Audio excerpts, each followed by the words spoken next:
अभी भी जौन बात है आपके, आप बात में बताओ। जब नहीं करूँ ना तब सुनील सोनी ने आप दूसरे पर मत अरे मोर बात का सुनना तो पावर भाई।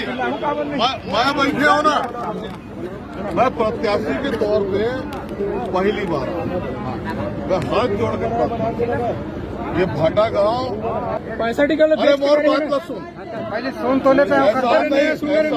मत बोलो यार, सुन ला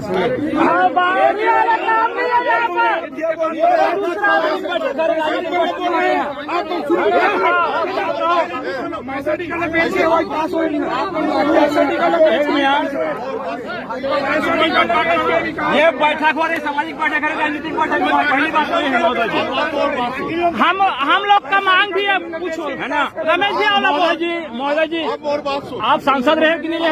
महोदय जी आप सांसद रहे कि नहीं? हम कार भी